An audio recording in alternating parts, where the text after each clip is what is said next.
Hello, Human Collective.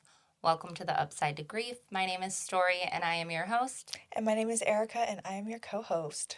Welcome to the bonus segment, followed by the bonus chapter.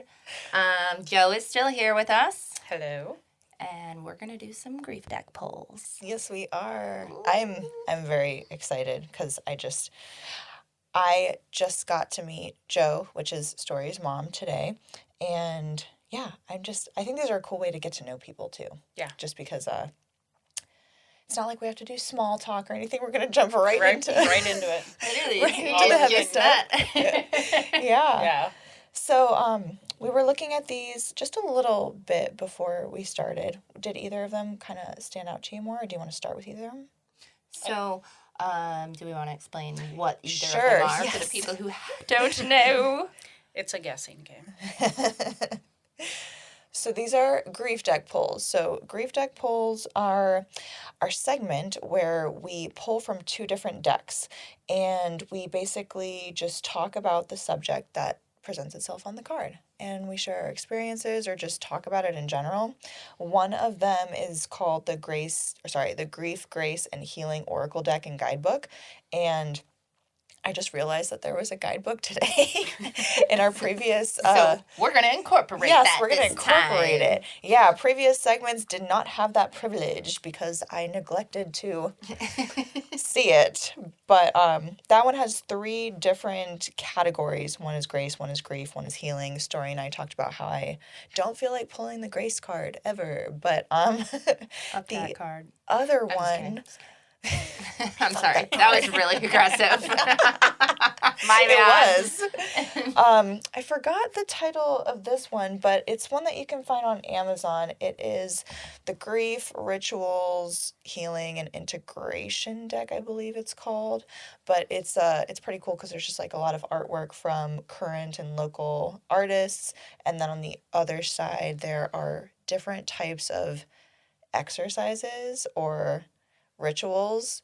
I like describing rituals as like habits, routines, or just like things that we can intentionally do. I feel like a lot of our society, even me sometimes when I hear the word ritual, I think superstitious or like not helpful. I don't know. It just has like a weird connotation to me, but rituals are actually super important to me. So I love that deck. It's really cool.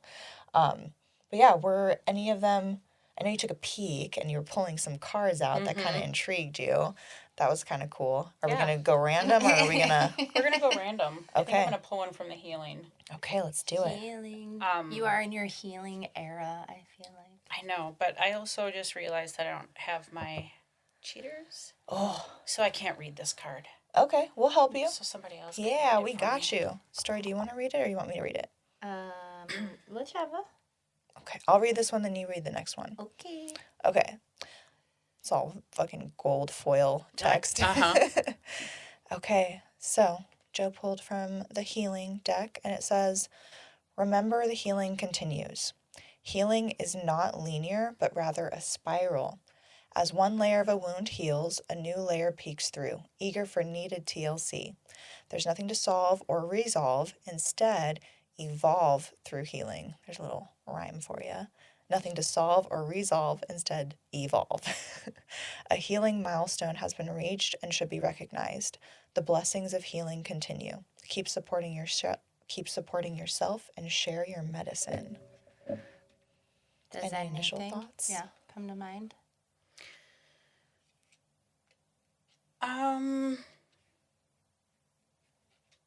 Not like specifically coming up, but Can I see the card? Yes, go ahead and grab.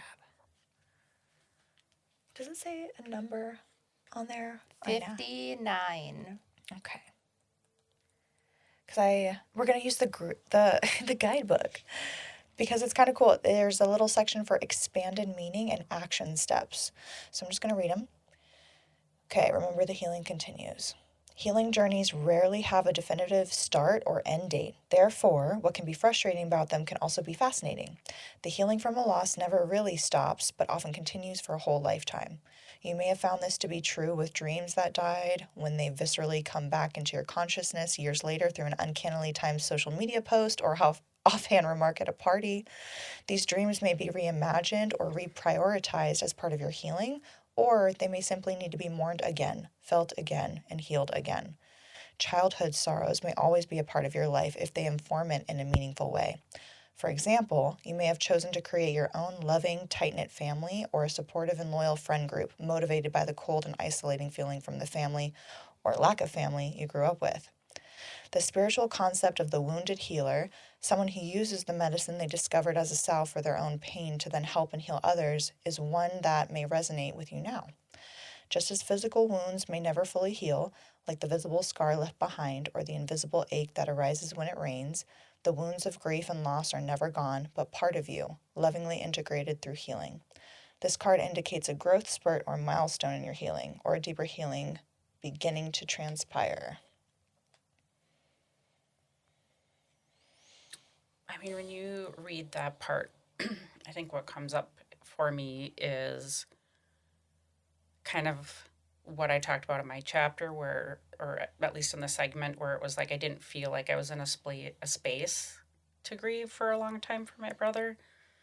And now that I'm in that space, I'm having a lot more conversations about it, and that in and of itself is healing. And I talk about growth. You know, when I was on the chapter last time, and how each time I've lost somebody, I feel I've grown from that in some way. I do a lot of, self-reflection and looking inside. And as you work through grief, there are a lot of things that do come up for you that you might not even really think about, like different memories with that person, or it can lead down a whole different path, right, as you're going through and peeling back the layers and all of that. So I think I'm just in this space now where I'm just really ready to jump in and kind of experience and explore and heal and work through those things. Yeah, so kind of how, like it said, like things are resurfacing again to come back to the surface. I think that's pretty accurate for now that you're in a space. Those things are resurfacing, but now you're like, hey, let's hang out for a little bit this time. And I think when you read this part, right, then it felt more like a tarot card reading. Yeah. Right? Where I was like, okay, I can do this. I can work with that material. It's like kind of the space I'm in right now, and where I am at and healing, and I'm not trying to do it by myself. And that's something that I've done throughout my I've been taught, right, when I was younger, like you don't just, society, parents and family and all, there's a time to grieve and then it's done. Move on. Pick up yourself and get moving and do your things. And so I was kind of taught you just kind of do that by yourself. You grieve.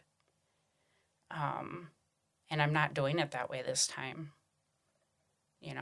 Talking the story, and I'm talking to Justin. I talk to my sister about it all the time. I talk to my mom about it, and I talk to my girlfriends about it, and I'll just keep talking about it until I feel like I don't have to talk about that part anymore. Yeah. Yeah. I've heard that that's a very common thing as well, or I guess just the more we have talked about grief or heard other people's stories, there's a lot of people who feel that same way, like where, I guess it's in the card, where healing is linear. Like there has to be like a start date and an end date, and there's like this process in the middle, and then you're done and you move on. And I've heard it quite often where people will have or be taught that kind of experience or process, and then like 10, 20, even 30 years later be like, oh shit, like there's grief there that I didn't even realize that I had, and it's all coming out for one reason or another, but like it just sits there. It doesn't go away. No. And it will come up at the most random times. I was in the kitchen cooking once when you and your brother were little, and there was music on, and a song. My grandfather loved big band music, and I used to watch that with him, and that's kind of what I was listening to some music, and it led into a song that instantly reminded me of him. And I just started bawling in the kitchen. Mm. And it wasn't like a sad crying, but it was just like, I don't know, it just felt like somebody reached in and kind of touched my heart a little bit, but in a good way, you know, where I was like, oh, I hadn't thought about that in a while. Mm-hmm. And so it was like kind of sad because I hadn't thought about it for a while, but then like Mm-hmm. felt good that, you know, that got triggered. Yeah. Yeah. I have little moments like that too, for sure. Mm-hmm. Do you want to hear the action step part of this? Sure. Okay. What do you do with this information? Yeah. What do you What do you do? Is there a way to make your healing meaningful for others, like the archetypal wounded healer? When I hear wounded healer, I think of astrology. There's an aspect called Chiron, the wounded healer, and it's basically like where you look at your karmic wounds, and Chiron himself like was wounded and then he heals people. You know, it's that Yeah. kind of archetype. So that's what jumps out to me for this because is there a way you can make your healing meaningful for others, like the archetypal wounded healer? Grief is surely taking you down roads you would never have chosen to travel, yet now that journey has begun, what medicinal elements can you bring back to the collective or share with just one friend or family member? This card indicates you may be invited to share your own special medicine with someone else soon. How are you continuing to support yourself? Perhaps by continuing therapy or continuing to take medication or supplements.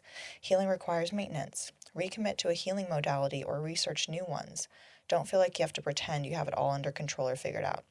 Even if you've come a long way, you're still allowed to feel vulnerable and reach out for help. Healing can be a gift that never stops giving, taking you even farther along the odyssey of meeting yourself and the mysteries of life contained within you. Your own healing victories count because you count. Your healing journey has not been and will never be exactly like anyone else's. It is yours alone. In that sense, it is uniquely profound. Yeah. Aw, that's I nice. think I bring what's worked for me, like that's in my everyday life as my job as a therapist, right? Like I do use myself as therapist commonly when I'm working with clients to, you know, build some rapport and build a connection. And the really difficult times, there's been times I've, you know, shared stories with clients, right? And I Yeah. think them being able to see like other folks who have experienced things that are similar and to be in a much better spot, it gives hope. Yeah, and Mhm. trust. And I think it also gives more buy-in to the therapeutic process of like, we can do this. It's not a quick fix. It's not a pill. You can't just take a pill and be like, everything's great now. Yeah. You know, it's hard work. And so I think I bring that into my everyday life, the field I ended up going into. But yeah. I also think about it in the sense of you just sharing your story on the upside to grief, like your own chapter, because that, when people hear that, it helps. Yeah. Mhm. Yeah. You had somebody reach out this morning about it. Really? Mm-hmm. Cool. Yep. Yeah. Somebody I'm going to reconnect with I haven't seen for a little bit. That I like really hold dear. It was somebody I supervised several years ago. But it was more like that space that I was in at that time. There was this group of us that were like really close knit, and it was just, it didn't feel like a work. You know, it felt like family. They felt like family, and so it's been a minute. And she reached out to me and sent me a long message about listening to the podcast and Wow. listening to my episode and how it kind of parallels her a little bit in her life over the last couple of years and how much that meant for her. So, because I was really nervous about doing it, but and that makes me feel good about it. Yeah. That's amazing. She showed me this morning, and I was like, "This is why we do the podcast. Mm-hmm. This right here. This is why we're doing it." Yeah. This right here. This message that you received. Yeah. This. Yeah. Yeah. Really though. Uh-huh. Yeah. And I think it just You said, reinforced, like, it was good to, you know, tell my story. Mm-hmm. Yeah. Very fitting. Mm-hmm. I like. Okay. Healing. Do you want to do one next? Yeah. What do you want? I want grace. Here. Is this a joke to you? I scoff at your grace. I was like, oh, are we just all going to pull grace cards?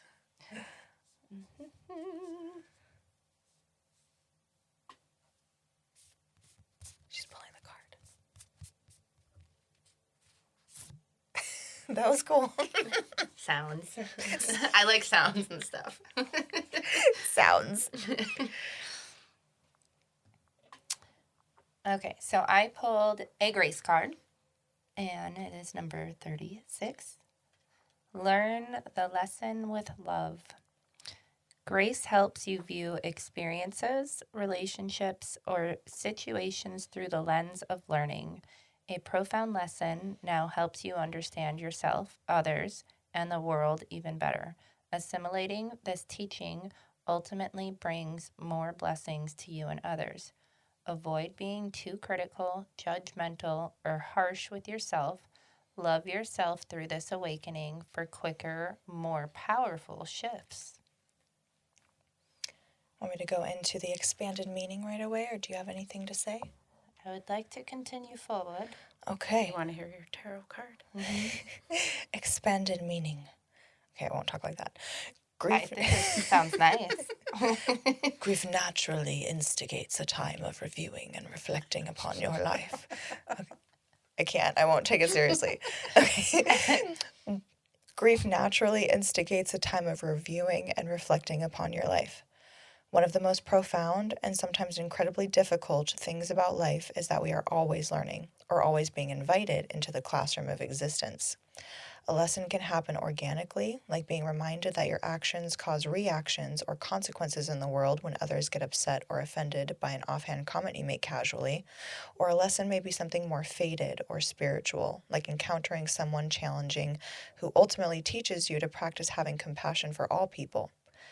Lessons can be brutally painful, like learning just how difficult it can be to start a new business when you lose all your savings doing so, or learning just how strong and resilient you are when a long healing journey demands you find a way to keep going. For that reason, be loving with yourself, especially if you're learning a tough lesson right now. Soften your energy with yourself and practice Soften. What does softness look like? Soften your energy with yourself and practice unconditional self-love and acceptance, which brings out the best in humans. If you struggle with self-love, try working with the daily affirmations and gentle action steps in my annual A Year of Self-Love calendar. It's probably the creator's other item.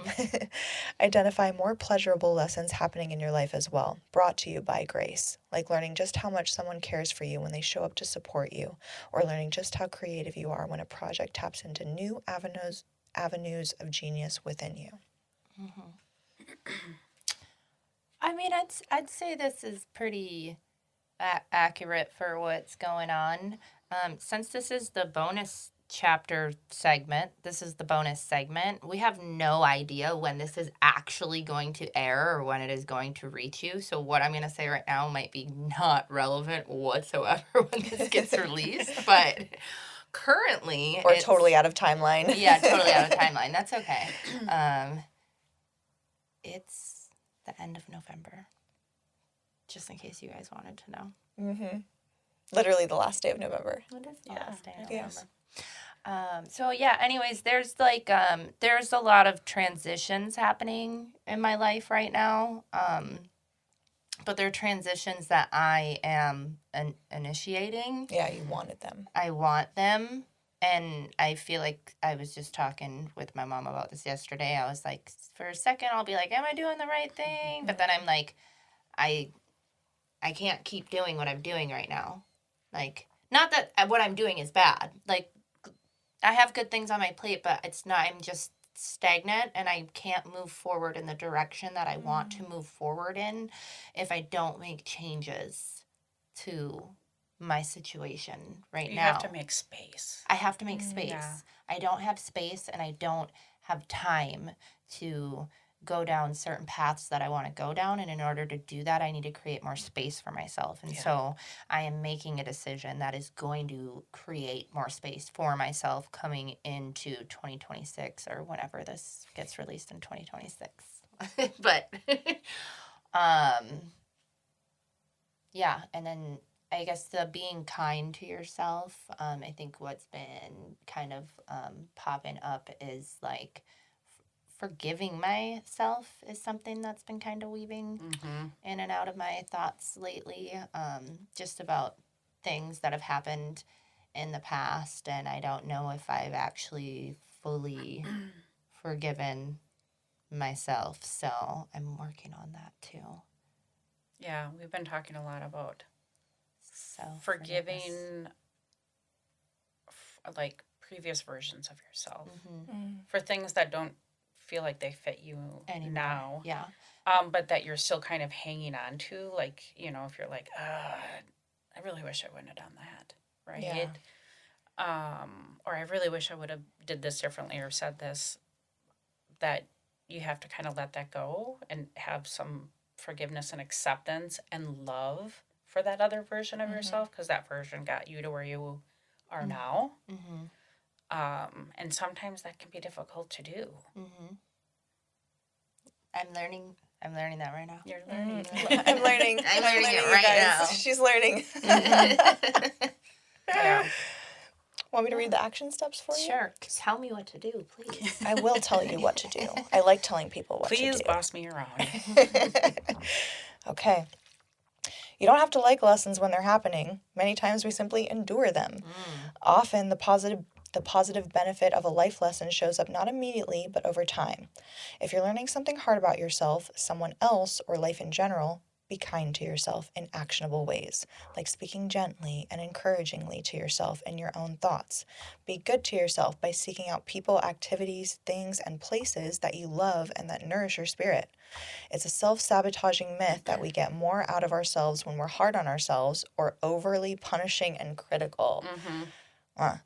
Often holding yourself accountable with love and tenderness helps you learn the lesson and create something new and better much more quickly. If you're disappointed with yourself, let this be a gentle lesson for you to be more compassionate, empathetic, and less judgmental with others. How can your own lesson transform you into a source of grace for the planet? There's always a way, and your hope and your heart helps you discover it. Make the lesson mean something positive and valuable for yourself and others. Write a list on a sticky note or in your journal of all the pleasurable lessons you have received lately, even if they are tiny, like learning how nice and connecting it can feel to be polite to a stranger. Focus on any pleasurable lessons you're learning. Okay. Yes, Chef. It sounds like gratitude, like, you know, if you can't find that big thing to be grateful for, then look at the small things, and they do start to add up. They do.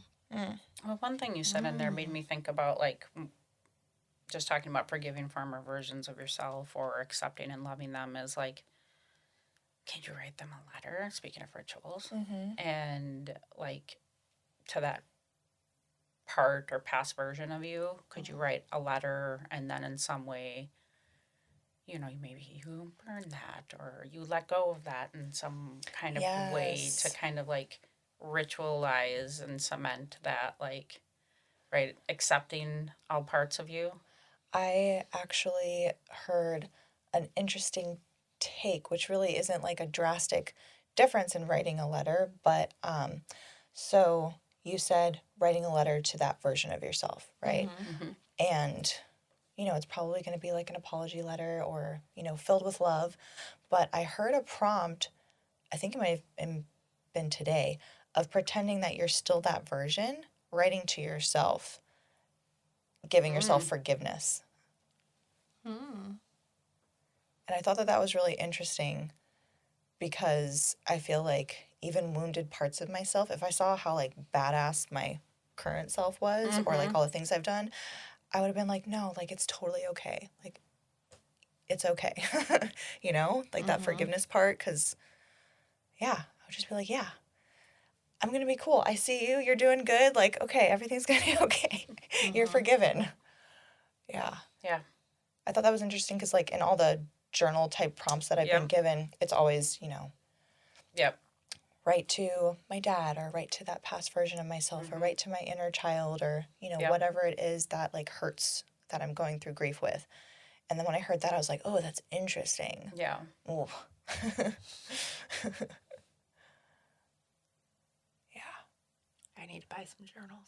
Yeah. You can always do your video journal thing. I know, I do it. Yeah, I have a video journal. I know, you can do, like, some acting, like...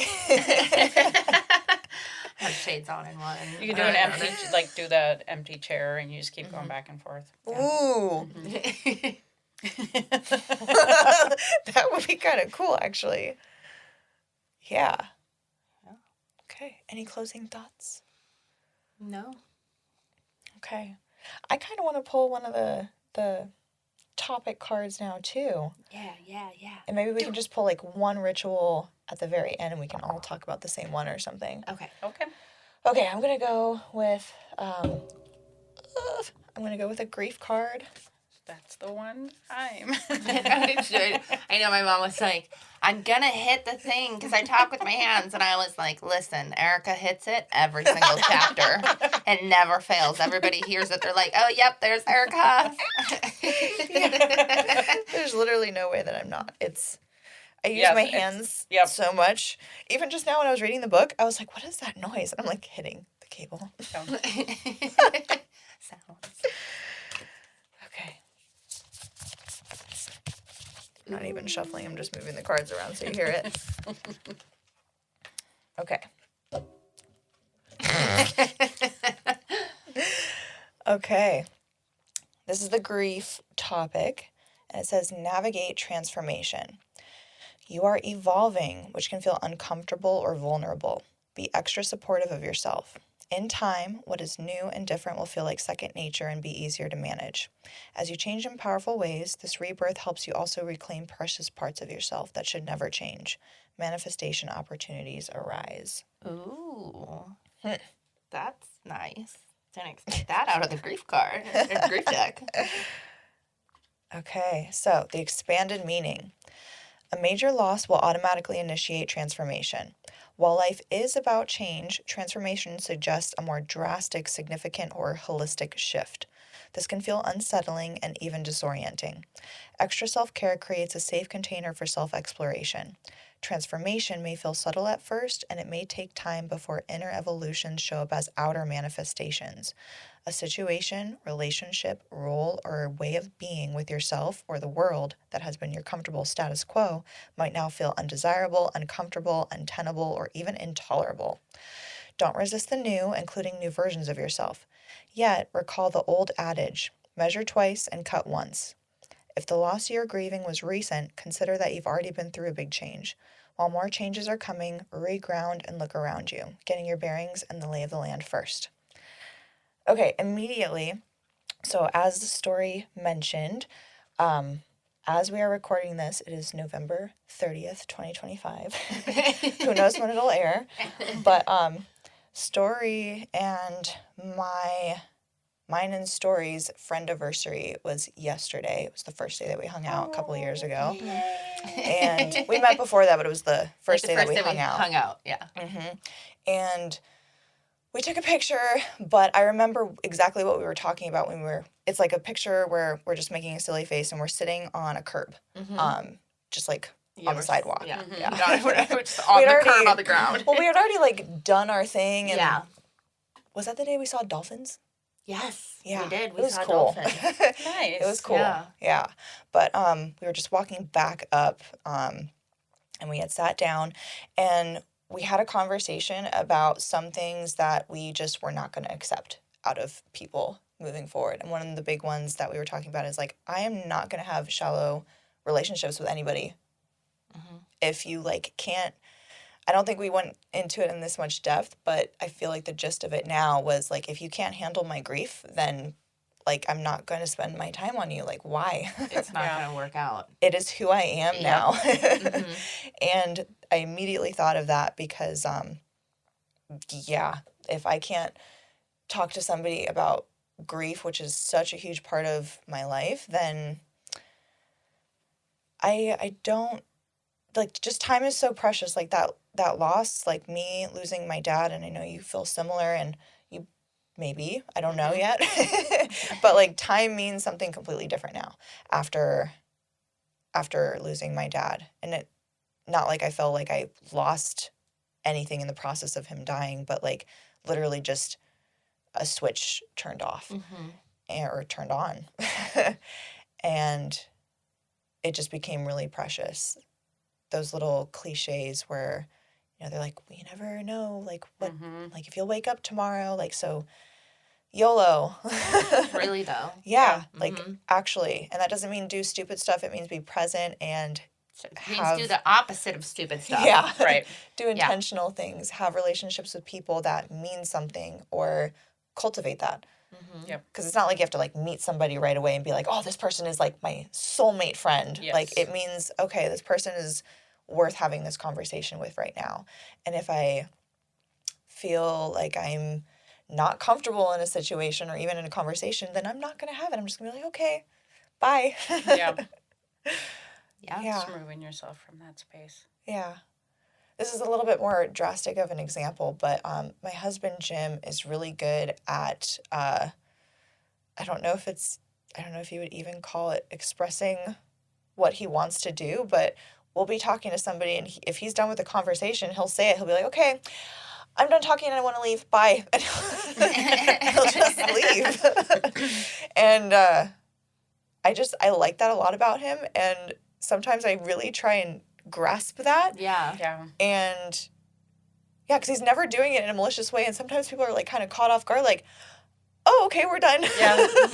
But he just does it very just neutrally and fine. And you're just like, oh, okay.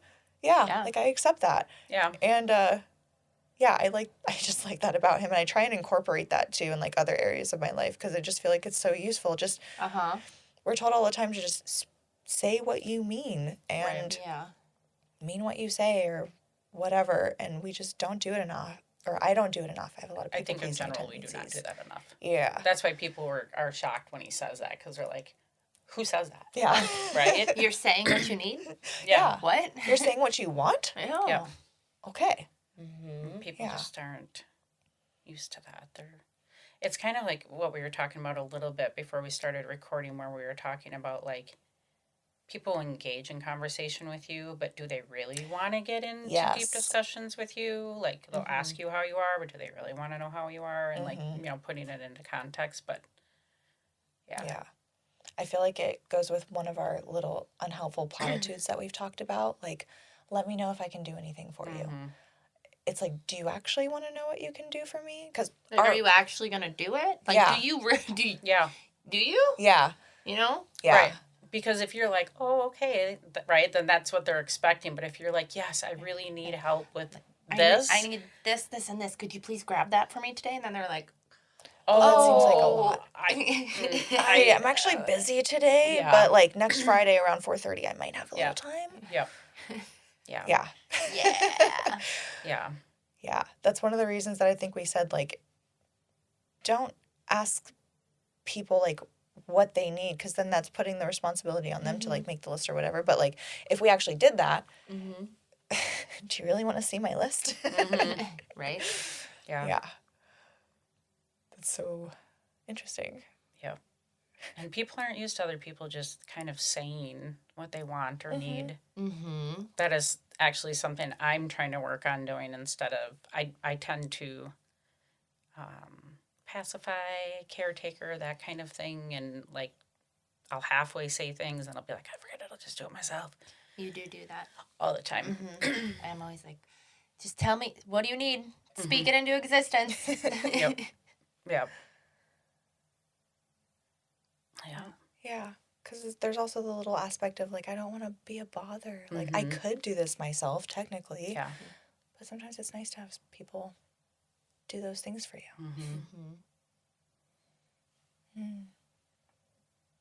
I have one card to rule them all.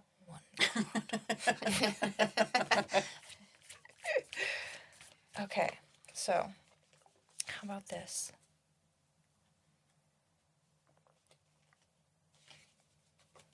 You get to pick one. I was going to try and, like, spread them out so you could choose one. How about if I spread them out for you so Here, you you can wanna pick one? choose one? No, you can. We do things cards all the together all time. the time.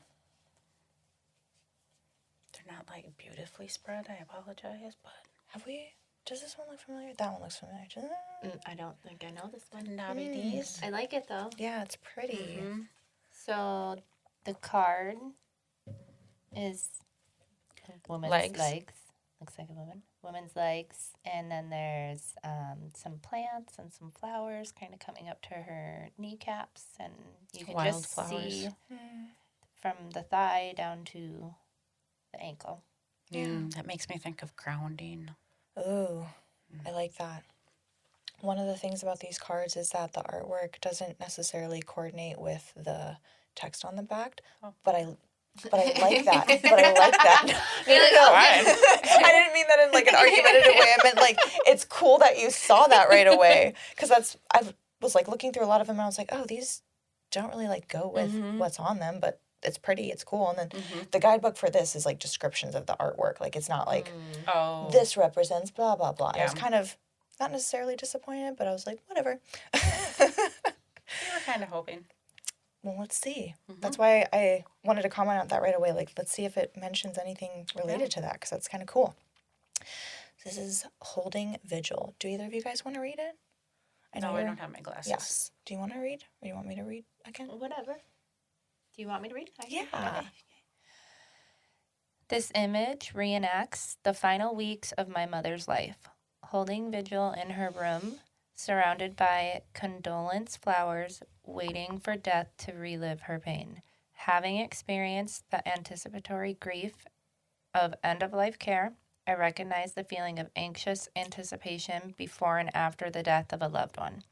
The waiting space, where you know what's ahead, but you don't know the exact manner, time, or how you'll react when death, a panic attack, or a grief trigger ultimately arrives. That waiting space can be a place to be present even when it's painful, to stare your worst fear in the face while you smile for the one you love requires a presence that acknowledges your role is not to control or change anything, but simply to be with them. What comes next we cannot yet know or understand. Your heart may tell you it's impossible when the pain flares, but it is possible to sit in that waiting space and get to the other side. Remember to keep breathing. I stopped breathing. So that was cool because literally what I said was, these images don't always coordinate with the fucking... And that one It does. is telling you to ground there. Yeah. That one's even more powerful. I think what I immediately thought of was like how, I don't know, after like grief became a part of my life that that I don't search for happiness or anything like that, right? Because emotions are temporary and all that stuff, and that I try to cultivate peace in my life because I can find peace in very dark places. I have found peace in very dark places. That necessarily I didn't have any interest in doing that ever in my life, but I'm like, this is where I'm at. This is the space that I'm in. How do I do this without like falling the fuck apart? And so this card kind of reminded me of that, of you can find peace in the dark and in the light. So I think That's a powerful skill. Finding peace in the dark. Peace in the dark. I mean, it's not like I've honed it at all. I'm still searching all the time. But like, Yeah, I no, feel like yeah. something that comes up for me lately too when I do like breath work or meditation and stuff like that is like this thing in my head that's like, even like in the dark, like you may not be able to see everything in the dark, but that doesn't mean that there aren't things there. That keeps on like Just like when you circling turn the light off in back. your room, your bed doesn't disappear. Yeah. Yeah. So like it's, and then also like what do you see when you're in the dark? That's another thing that keeps popping up in my head. So Cool. Are we passing? yeah.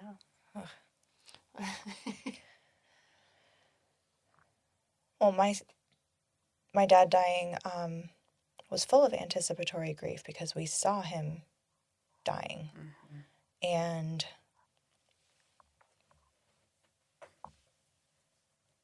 yeah, this just triggered and activated like memories for me. I didn't really have like any um profound thoughts when I'm reading it, but I just had those memories activated, which was kind of sad because I just thought about that anticipatory grief phase and watching my dad die. And like it says here, like knowing that he's going to die, just not knowing when. And I visited him every day, like when we realized, like, okay, like this is it. And to stare your worst fear in the face while you smile for the one you love requires a presence that acknowledges your role is not to control or change anything, but simply to be with them. Oof. I did that in both extremes. I got opportunities to. I feel like a lot of what I learned was being present, and then I learned words for it afterwards. But yes, my dad's dying, but he doesn't deserve to be treated like a dying person, like pitied, basically. Like people in hospice or nursing homes like don't deserve like our pity or like they're somehow less than because they're in that phase of their life. So a lot of the time I would still be treating him like my dad, like who he is, instead of like babying him or I don't even know. I could see it happen a little bit with certain family members, or because we had a living celebration of life for him, and a lot of people came into our home, and especially our family, and yeah, it was just really interesting to see how people acted around him because like that death and dying what made them uncomfortable. Yep. And so I tried to like balance that by not putting on a fake smile, but treating him like he's my dad still. And then I also got the opportunity to actually be real with him and take that smile away and tell him, like, I'm really scared right now and I'm not okay with this. Yeah. And that whole conversation is a blur, but sometimes I'll have like little moments pop out at me, kind of like you were telling us just a little bit ago about how you're having these little moments pop up. But one of the big things that stands out, like when I was telling him that, because it was a whole thing. Like I made everybody leave the room because I wanted to tell him, like, I am scared. I don't like this. This is, I'm angry, and he got really connected to his faith, like the last few years of his life. But he was really leaning on that a lot, even though he was scared too. But he told me to tell God whenever I was angry. And he was like, yeah, I know you're angry. And he was like, just tell God when you're angry. Just give that anger to him instead. Because he's Christian, so him. And even that answer, I remember that answer kind of making me angry. Being like, how do I do that? How do I do that if I'm angry and it makes me angry at God? So it was just, but it ended up a really good conversation, and I learned a lot from that later on. But yeah, I remember putting on that smile, but then also taking that smile away because I feel like he also deserved to know like how I was really feeling instead of like putting on the smile all the time and acting like nothing was wrong. Yeah. Yeah, it was intense. I Yeah. know you can't read that, but Yeah. I'll pass the card so it's the talking card. Well, and I think mine is really heavily going to piggyback off yours because that's kind of the same stuff that was coming up for me. But like thinking about putting on that smile, right? Just not crying constantly the entire time that you're trying to take care of them, right? We all do, or I'm not going to generalize that. That's what I've always done in those situations. I've been with several people end of life and those kinds of things. But I think when you treat them, when you like you not having that conversation with your dad takes away him being your dad. Yeah. In those last days, right, where you want to share that with him, and it kind of takes away some of their dignity, their role, their identity in terms of like, well, now everybody's like treating me like I'm an invalid, and you know what I mean? Like, obviously they need help with some stuff, but like, let them keep everything that they can still hang on to and do. And I was able to sit and have a really good conversation with my brother, kind of in the same way.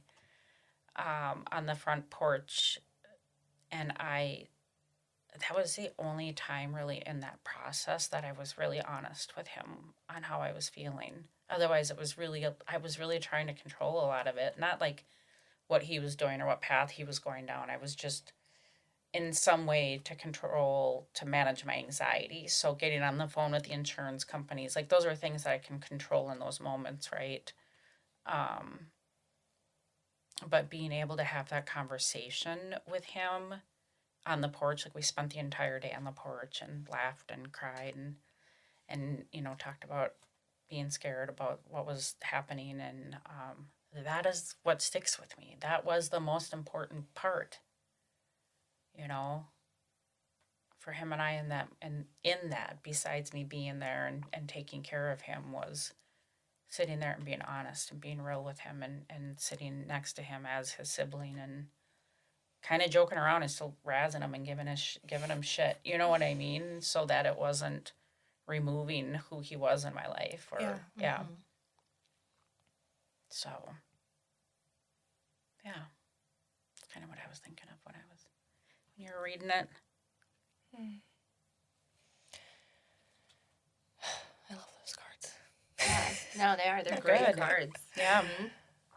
I like them too. Yeah. Anything else anybody would like to share? I still really like your comment about the grounding. I feel like part of that is grounding in that. finding your truth. Yeah. Grounding conversations. Mm-hmm. Conversations that ground you in your relationships. Yep. Mm-hmm. Yeah. Yep. Agreed. Because that did feel really grounding, having that conversation with him. I feel like it's one of those moments where you can look back and be like, I'm very glad that I did that. Mm-hmm. Because not everyone has that privilege. Yep. Yeah. I'm definitely glad I did it. I wish I had more. Like, I wish I could have done a lot more. Yeah. But I think we all do in those moments. Mm-hmm. I know I do. That's part of that loving and accepting all the parts of yourself, right? Like, Mm-hmm. And being kind to yourself if you don't have those moments. yeah. Yeah. Thank you guys so much for doing the grief deck poll. That's my favorite. Yeah, thanks for bringing them. I really like those. They're great. I love them. Mm-hmm.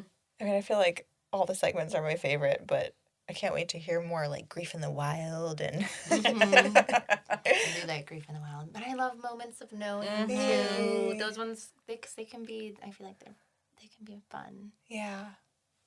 Super. I feel like profound has been used quite a few times in those readings. Mm-hmm. But yeah, Moments of Knowing are profound. Yeah. I have a crazy one with my grandpa. Well, we're going to need her on again. We're gonna need you to come back. Do you believe in ghosts? Oh, yes. Yeah. Yep. Me too. We'll leave it at that. Do you believe in ghosts? Do you believe Vote in in the poll below. Comment below. Let us know, and then I guess we're gonna just have to bring you back. Yeah. Yeah, we'll talk about paranormal stuff. Yeah, Mm-hmm. I am here for that. Well, Okay. it goes right into those moments of knowing, right? Yeah. Yeah. Their energy never really leaves. It's here. Mm-hmm. How does it manifest? Yes. Yeah. Oh, that's going to be exciting. Okay. Maybe we'll do it for Halloween 2026. Yes. Okay. Stay tuned. Halloween 2026. I have no idea if this is going to come out before that. We might not need it. I imagine him. Yeah, maybe.